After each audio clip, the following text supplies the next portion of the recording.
89 stab wounds to the back. A young woman found dying in the dark, barely breathing. Her 4 dogs wandering nearby in complete silence. They didn't bark. They didn't attack. They knew who did this. And that's what terrifies me the most about this case. I've spent weeks going through every detail of what happened to Miriam Vallejo. And I'm not going to lie to you. This one shook me. Because the person who killed her wasn't some random stranger. The killer was close. Very close. And tonight, I'm going to walk you through every twisted detail of a case that's been unsolved for almost 7 years. A case where the main suspect walked free. A case where the truth might be even darker than anyone imagined. This is the story of Miriam Vallejo, the crime of Meco, and the secrets that died with her that January night in 2019. Let me start by telling you about Miriam, because this isn't just another case file to me. This was a real person. A 25-year-old woman with her whole life ahead of her.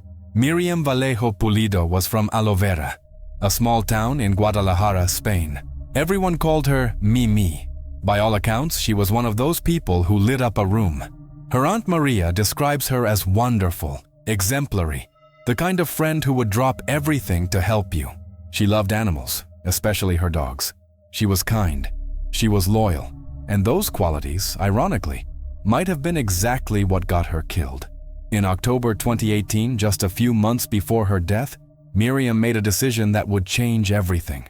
She moved into a rented chalet in Villanueva de la Torre with her best friend Celia Rosillo and Celia's boyfriend Sergio SM, 3 roommates sharing a house. It seemed like a normal living situation. Young people trying to save money, living together. What could go wrong? Everything. Absolutely everything. I need you to understand the timeline here because every minute matters. Every second is crucial to understanding what really happened. It was a Wednesday night. Cold. Dark. The kind of night where most people stay inside. But Miriam had just bought something she was excited about. Luminous collars for dogs. Bright glowing collars so you could see your pets at night. She had bought them for her 2 dogs and for Celia's dog. She wanted to test them out. At 8:30 p.m., Miriam grabbed 4 dogs. Her 2, Celia's dog, and another dog they were watching for a friend. She told Sergio she was going out. He was the last person to see her alive. Remember that. The last person. She walked from their house toward a path that separated Villanueva de la Torre from Meco, near the Alcalá Meco prison. It was a route she knew, a route she had walked before. But this time, she would never make it back. Between 8:40 p.m. and 8:50 p.m., someone attacked Miriam Vallejo. And I need to warn you, what happened next is brutal. The attack lasted somewhere between 10 to 12 minutes. That's how long investigators believe the assault took. 10 to 12 minutes of pure violence. Miriam was stabbed 89 times. Some sources say 90. The exact number almost doesn't matter at that point. 89 stab wounds. To the back, to the head. The medical examiner said 2 different types of weapons were used. One was a sharp blade, like a knife.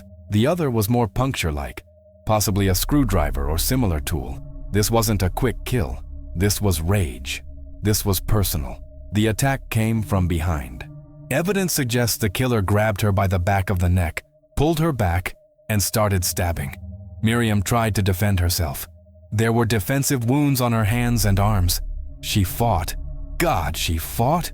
But against 89 stab wounds, what chance did she have? And here's what keeps me up at night. The 4 dogs with her? They didn't bark. They didn't attack the assailant. When a couple found Miriam at 8:52 p.m., the dogs were wandering around loose, calm, far from her body, not agitated, not aggressive, just there. In criminal psychology, when a victim's dogs don't react to an attacker, it usually means one thing. The dogs knew the person. The attacker was familiar to them. Someone who had been around those dogs before. Someone they trusted. At 8:52 p.m., a couple walking in the area heard screaming. They found Miriam lying face up on the ground, barely alive. The man called 112, Spain's emergency number. You can hear it in his voice on the recording. Pure panic. She's lying face up. There's so much blood I think she's been stabbed. Miriam was still breathing when they found her. She was still conscious, but the wounds were too severe. She had been stabbed 89 times. There was too much blood loss. Despite the paramedics' efforts, Miriam Vallejo died shortly after they arrived. She never got to tell anyone who did this to her. She never got to point a finger at her killer. Or did she? When Celia arrived home at 9:45 p.m. that night, more than an hour after Miriam left, she found Sergio at the house. She noticed something odd immediately. He was wearing a hat inside the house. This struck her as unusual. Why would someone wear a hat indoors? She asked Sergio where Miriam was. He said she was still out with the dogs. Celia thought this was strange. It had been over an hour, so she went out looking for her friend. By the time Celia went searching, Miriam was already dead. When Sergio arrived at the crime scene, witnesses reported something chilling. He walked up, saw Miriam's body, and his first question wasn't, "Is she okay?" or "What happened?" His first question was, "Did she say anything before she died?" Think about that. Your roommate, your girlfriend's best friend, is lying dead on the ground, and your immediate concern is whether she said anything. Not comfort for your girlfriend, not shock or horror. Just, did she say anything? Several witnesses also noticed that Sergio had scratches on his face when he showed up at Miriam's funeral. Fresh scratches. When asked about them, he claimed he was a mechanic and got scratches all the time at work. Normal workplace injuries. But investigators noted that Miriam had defensive wounds. She had fought her attacker, and under her fingernails, they found DNA. The Guardia Civil, Spain's national police force, immediately began investigating, and from day one, they knew some critical facts. First, this was a personal crime. Nobody stabs someone 89 times unless there's rage, hatred, or fear involved. This wasn't a robbery. Nothing was stolen. Miriam's phone was still on her. This was about her. Something she knew. Something she saw. Something she represented. Second, the dogs didn't react. This pointed to someone the dogs knew well. Someone who had been around them regularly. Third, the location. Miriam was killed in an isolated area, but not far from home, just 900 meters away. The killer either followed her or knew exactly where she would be. The investigation initially looked at several people in Miriam's life. Friends, acquaintances, men she had met online through dating apps. But one by one, they were cleared. Clean alibis. No motive. No connection to the crime scene. Then investigators started looking closer at the people Miriam lived with. Specifically, at Sergio SM, Celia's boyfriend. Let me tell you about Sergio. At the time of the murder, he was 29 years old. He worked as a maintenance technician at a battery manufacturing company in Azuqueca de Henares. That's where he met Celia.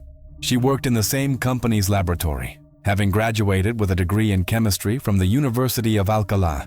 By all outward appearances, Sergio and Celia were a normal couple. They started dating, decided to save money, and moved in with Miriam to split rent. Just 3 young people trying to make it work. But relationships are complicated, and what happened inside that house in the months before Miriam's death would become central to understanding why she was killed. According to multiple sources, Miriam discovered something. Sergio was cheating on Celia. He was having an affair with another woman. Some reports say her name was Patricia. Some say there might have been multiple women. But Miriam knew. And here's the critical part. Miriam allegedly told Celia about it. Now, I've seen various reports about when exactly Miriam told Celia.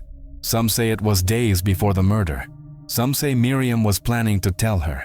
But one message that came to light later painted a very specific picture. After Sergio was arrested, Celia sent a message to Sergio's brother that read, "Apparently your brother was at my house with that woman making out on the couch, and Miriam caught them. Also, she had seen him using cocaine again." Let that sink in. Miriam walked in on Sergio cheating, on their couch, in their shared home, and she saw him using drugs. This wasn't a rumor. This wasn't hearsay. Miriam was a direct witness to Sergio's betrayal, and 3 days after catching him, Miriam was dead. When police first questioned Sergio, he had what seemed like an airtight alibi. He claimed that when Miriam left the house at 8:30 p.m., he stayed home playing PlayStation online. Video games, a very specific, trackable alibi in the modern age. and initially it checked out. Sergio's PlayStation showed online activity. He was logged in. The console was active. Case closed, right? Wrong. Investigators dug deeper. They examined the exact timestamps of his PlayStation activity, and they found something disturbing. Between 8:40 p.m. and 8:50 p.m., the exact window when Miriam was being murdered, Sergio's PlayStation showed absolutely no activity. The console was on. He was logged in, but there was no movement, no button presses, no game activity. For 10 minutes, the PlayStation just sat there, idle. 10 minutes. That's exactly how long the attack on Miriam lasted. Let me paint you a picture. Sergio lived 900 meters from where Miriam was killed. In a rural area with no traffic, a person could walk that distance in about 10 minutes. Run it? Maybe 6 to 7 minutes. The math started to add up in a very disturbing way. Leave the PlayStation on. Run to where Miriam is walking. Attack her. Run back. Sit back down at the console. Resume playing. Create your alibi. But the PlayStation's inactivity gave him away. When Sergio was finally arrested in August 2019, 8 months after Miriam's death, it wasn't just because of the PlayStation inconsistency. It was because of DNA evidence. Sergio's DNA was found on Miriam's clothing, specifically on the back collar area of the hoodie she was wearing when she was killed, right where the attacker would have grabbed her from behind. Now, Sergio's defense had an explanation for this. They all lived together. They shared a washing machine. Celia and Miriam sometimes borrowed each other's clothes. DNA transfer could happen through shared laundry. It's not impossible, but the Guardia Civil didn't buy it. They argued that DNA doesn't transfer in such a specific location through a washing machine. The DNA was on the back of the collar, exactly where you would grab someone if you were pulling them back to stab them from behind. That's not random transfer. That's direct contact during the attack. Miriam also had defensive wounds. She fought back, and under her fingernails, there was biological material. The problem? The DNA under her nails was too degraded to get a clear match. But the fact that she fought, that she scratched her attacker, lined up perfectly with the scratches witnesses saw on Sergio's face at the funeral. Investigators found another piece of evidence that seemed damning. In Sergio's home, they discovered a machete, a large blade that Sergio claimed he used for fishing trips. The medical examiner had determined that one of the weapons used to stab Miriam was similar to a machete, and the tip of a blade was actually found embedded in Miriam's body. It had broken off during the attack. So police had a machete from Sergio's house. They had a blade tip in Miriam's body. This should have been the smoking gun, except it wasn't. When forensic teams tested Sergio's machete, it came back negative. No blood, no tissue, no connection to the crime. Either Sergio had cleaned it extremely thoroughly, or it wasn't the murder weapon. The blade tip found in Miriam's body was never matched to Sergio's machete. This raised a disturbing question. Did Sergio have two machetes? One that he kept at home for show, and another that he used in the murder and then disposed of? Investigators believed this was the case, but they could never prove it. The murder weapon was never found. On August 20th, 2019, 8 months after Miriam's death, the Guardia Civil arrested Sergio S.M. and charged him with murder. The evidence against him: 1. He was the last person to see Miriam alive. 2. His PlayStation alibi had a 10-minute gap during the murder. 3. His DNA was on Miriam's hoodie collar. 4. He had scratches on his face at the funeral. 5. Miriam had discovered his infidelity and drug use. 6. He knew the path where Miriam walked the dogs. 7. The dogs didn't react to the attacker, suggesting familiarity. 8. When he arrived at the crime scene, he asked if Miriam had said anything before dying. 9. Cell tower data placed his phone in a location that covered both his house and the murder scene. 10. He had a machete similar to the type of weapon used. Sergio was sent to Alcalameco prison, ironically the same prison that was near where he allegedly killed Miriam. He spent 4 months in preventive custody while investigators built their case. But in December 2019, something happened that shocked everyone. A judge ordered Sergio's release. Why was Sergio released? Because despite all the circumstantial evidence, there wasn't enough direct proof to hold him. The DNA could theoretically be explained by shared living space. The machete tested negative. The PlayStation gap was suspicious, but not definitive proof. The scratches could have been from work. Cell tower data wasn't precise enough. There were no witnesses who actually saw Sergio at the scene. Everything pointed to Sergio, but nothing definitively proved he was the killer beyond a reasonable doubt. The judge ruled that there was insufficient evidence to proceed to trial, and Sergio was released on provisional liberty. He was ordered to report to court every Monday. His passport was confiscated, so he couldn't leave Spain, but he was free. Miriam's family was devastated. The man they believed killed their daughter walked out of prison after just 4 months. But here's where this case gets even stranger. Because Sergio wasn't the only suspect. I need to talk about Celia Rosillo because her role in this case is complicated and disturbing. At first, Celia had a solid alibi. On the night of January 16, 2019, she was at work until about 6 p.m. Then she gave private lessons to a young girl at an equestrian center. After that, she went to a gym class. She arrived home at 9:45 p.m. Multiple people and security cameras confirmed her whereabouts, so she couldn't have physically killed Miriam. The police cleared her of direct involvement. But then things got weird. After Sergio was arrested, Celia started sending messages that raised serious red flags. In messages to Sergio's brother, she revealed details about the crime that seemingly only the killer or the police would know. She described exactly how the murder happened. He went out looking for her and grabbed her from behind by the neck.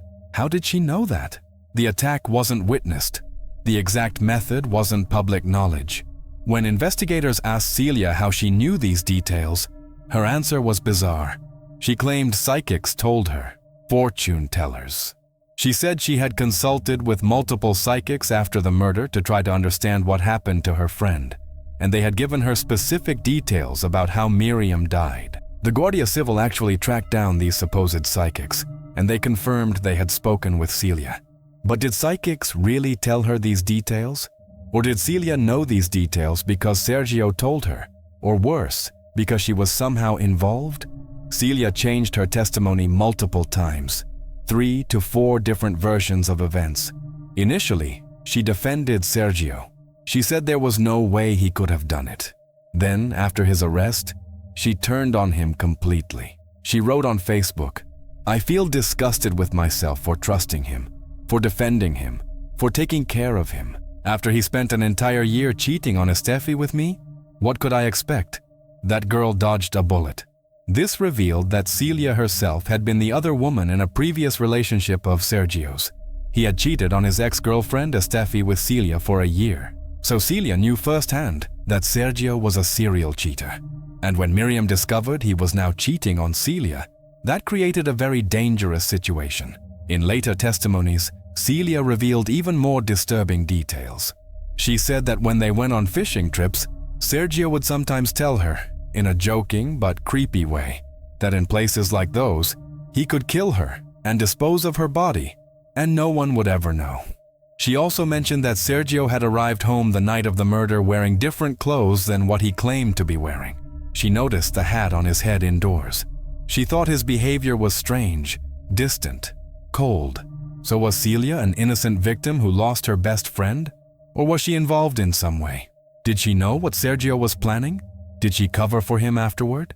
Investigators ultimately concluded that Celia was not directly involved in the murder, but her changing testimonies and her knowledge of details she shouldn't have known created a cloud of suspicion that has never fully lifted.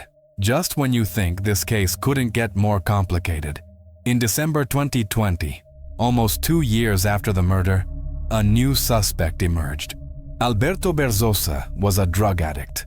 Alcohol, cocaine, heroin. He had a criminal record including stabbing someone and crashing a car into his own mother's house. He was currently in a rehabilitation center in southern Madrid, trying to get clean. And one day, he started talking about Miriam Vallejo's murder. He told other patients at the rehab center that he couldn't sleep at night, that he had done something terrible, that it haunted him. Eventually, he confessed to killing Miriam. At first, this seemed like a breakthrough, a confession, finally, an answer. But there were problems, big problems. First, Alberto had been in Alcalá Meco prison at the same time as Sergio. They had overlapped during Sergio's 4 months of preventive custody, so Alberto knew about the case. He could have learned details from Sergio or from other inmates talking about the high-profile murder. Second, Alberto was an unreliable witness. He was a severe drug addict going through withdrawal and rehabilitation. His mental state was compromised. Third, when investigators dug into his confession, the details didn't match. His timeline was off. He couldn't accurately describe the crime scene. His story had inconsistencies. The Guardia Civil investigated Alberto's possible involvement and ultimately concluded that his confession was false. He was either seeking attention or his guilt over other crimes had manifested as a false confession to this high-profile case, or he was simply mentally unwell. Alberto Berzosa was ruled out as a suspect, but his confession did accomplish one thing. It showed how desperate everyone was for answers, how much people wanted this case solved. Because almost 2 years later, there was still no justice for Miriam. By 2020, the case was effectively stalled. Sergio was out of prison but still under investigation. Celia had moved on with her life. Alberto's confession led nowhere. The murder weapon was never found. No new evidence emerged. In 2023, a judge officially archived the case. Not closed, but archived. Provisionally suspended due to lack of evidence. The ruling essentially said that while there were suspicions, there wasn't enough concrete proof to move forward with a trial. This meant that legally, the case could be reopened if new evidence came to light. But practically, it seemed like Miriam's murder would never be solved. Her family was heartbroken. Juan, Miriam's father, described the day he learned his daughter had been killed. "I was sleeping when I got the call. In that moment, my wife and I died." For 4 years, Miriam's family lived with no answers, no justice, no closure. Just the knowledge that their daughter, their Mimi, had been brutally murdered, and no one was being held accountable. But then, in 2023, something changed. In January 2023, the Guardia Civil made a decision. They were reopening the investigation. A completely new team would take over. They would review everything from scratch. Start fresh. Look for angles the first investigation might have missed. And in July 2025, 6.5 years after Miriam's death, the new investigation team did something dramatic. They conducted a full reconstruction of the crime. A female Guardia Civil agent, playing the role of Miriam, walked the exact path Miriam took that night. She left the house at the same time. She walked with 4 dogs. She wore similar clothing. She went to the exact spot where Miriam was attacked. And at that spot, following the evidence and the probable sequence of events, the agent reenacted the attack. She screamed the words that investigators believed Miriam screamed. "Soltadme! Dejadme! Let me go! Leave me!" And here's the critical detail that sent chills down my spine. The agent said, "Soltadme" and "dejadme," both plural forms, not "dejame." Leave me, singular, but "dejadme," leave me, plural. Miriam was asking multiple people to let her go. There was more than one attacker.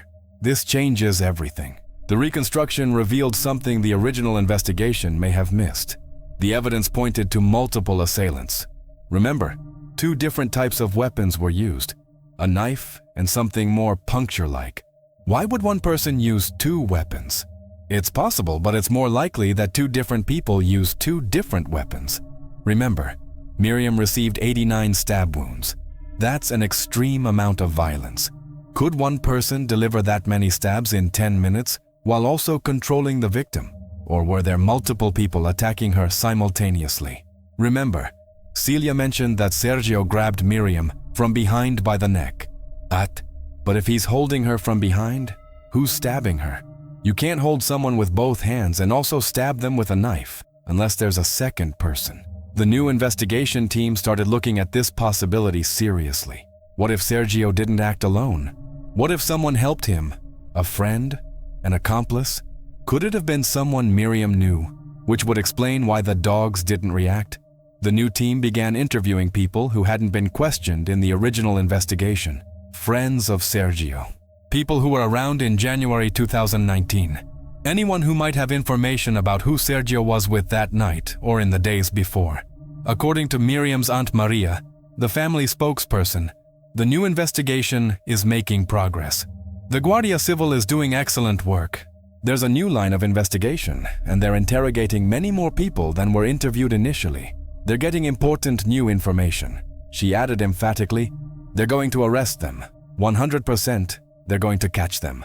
Them, plural. There's another mystery that's never been fully explained. Miriam's phone. When investigators examined Miriam's phone after her death, they discovered that data had been deleted. Messages, photos, possibly videos. Something had been erased from her phone in the time period just before her death. What was deleted? Was it a photo of Sergio cheating? Was it messages between Miriam and Celia where Miriam told her about the infidelity? Was it a video of Sergio using cocaine? The technical team tried to recover the deleted data, but were unsuccessful. Whatever was on that phone that someone wanted hidden remained hidden. This raises a disturbing question. Did the killer delete this data? Did they take Miriam's phone after killing her, delete the incriminating evidence, and then leave the phone with the body to make it look like nothing was stolen? Or did Miriam delete it herself before she died? Maybe she took photos or videos of Sergio cheating, showed them to Celia, and then deleted them to avoid further drama. But then, why kill her if the evidence was already deleted? Or did someone else delete the data? Did Celia have access to Miriam's phone and delete messages that might implicate her in knowing about the murder beforehand? We don't know. And that's one of the most frustrating parts of this case. There are so many questions and so few answers. One theory that emerged during the investigation is that Miriam might not have been the intended target, that the killer made a mistake. On the night she died, Miriam was wearing Celia's scarf. It was dark. It was cold. The path was poorly lit. Both women were similar in build and height. Is it possible that the killer was waiting for Celia, saw someone walking the dogs in the dark wearing Celia's scarf, and attacked the wrong person? This theory would suggest that Celia was the real target. But why would someone want to kill Celia? Was there something in her life, something we don't know about, that put her in danger? The main problem with this theory is the sheer brutality of the attack. 89 stab wounds. When the killer was close enough to stab Miriam, he would have realized it wasn't Celia. The face, the features, the voice. Unless the attacker was in such a rage that they didn't stop to look, or unless they were stabbing from behind in the dark and never saw the victim's face until it was too late. Sergio himself suggested this theory after his release. He said he believed there were multiple assailants, and they might have mistaken Miriam for someone else. Was this him trying to deflect blame, or was there truth to it? Almost 7 years later, this case is full of unanswered questions. Let me lay them out because they haunt me. Why did Miriam go walking alone that night? Her friends say she never walked the dogs alone. She always waited for Celia, but that night, she went by herself. Why? Was she lured out? Did someone tell her to meet them there? Why didn't Miriam tell anyone where she was going? She just told Sergio she was taking the dogs out. She didn't specify where. She didn't say how long she'd be. That's unusual for someone who's cautious about safety. Where is the murder weapon? The knife or machete that delivered 89 stab wounds has never been found. If Sergio did it, where did he hide the weapon? Investigators searched his house, his car, the surrounding area. Nothing. A blade that size can't just disappear. Who was the second attacker? If there were multiple people, who was the accomplice? A friend of Sergio's? Someone else with a motive? And why have they never come forward or been identified? What was deleted from Miriam's phone? What evidence was destroyed? And who destroyed it? Why did Celia's testimonies keep changing? What was she hiding? Was it just the trauma of losing her best friend and learning her boyfriend might be a killer? Or was there more to it? What really happened in those 10 minutes? We know Miriam was stabbed 89 times. We know she fought back. We know she screamed. But what were her last moments like? What did she see? What did she feel? Did she know her killer? Did she understand why this was happening to her? These questions keep me up at night. They've kept Miriam's family up for almost 7 years. As of right now, early 2026, the case remains unsolved. But it's active again. The new Guardia Civil team is investigating. They're following new leads. They're interviewing new witnesses. The family holds vigils. On November 2nd, 2025, On the Day of the Dead, dozens of people gathered in Villanueva de la Torre to remember Miriam and demand justice. Her parents, who had stayed out of the public eye for years, attended for the first time. Miriam's father said, "We're hopeful. We're waiting for good news. But it's been very hard. We died that night too." Sergio SM continues to maintain his innocence. He still reports to the court every Monday as required. He lives with his parents. He works. He continues life while Miriam's family struggles to find peace. Celia has largely disappeared from public view. She's moved on with her life, away from the spotlight, away from the questions. Alberto Berzosa is presumably still dealing with his addictions and his demons. His false confession a strange footnote in this tragic story. And somewhere, someone knows what really happened. Maybe it's one person, maybe it's two, maybe it's more. But someone out there knows the truth about who killed Miriam Vallejo and why. I've researched a lot of cases. I've looked into murders, disappearances, mysteries that have haunted communities for decades. But there's something about the Miriam Vallejo case that affects me differently. Maybe it's because she was so young. Maybe it's because the brutality was so extreme. Maybe it's because the evidence seems to point so clearly in one direction, yet justice remains elusive. Or maybe it's because I can imagine myself in that situation, living with roommates, trusting the people around you, discovering a secret you weren't supposed to know, and paying the ultimate price for seeing something you shouldn't have seen. The truth is, I think we all know who probably killed Miriam. The evidence, circumstantial as it may be, points in a very clear direction, but probably isn't enough in a court of law. Likely doesn't secure a conviction. And that's the terrible reality the Vallejo family faces. Someone got away with murder. Maybe they'll be caught. Maybe the new investigation will uncover the evidence that's been missing all these years. Maybe someone's conscience will finally break and they'll confess. Maybe forensic technology will advance and the DNA will suddenly become definitive.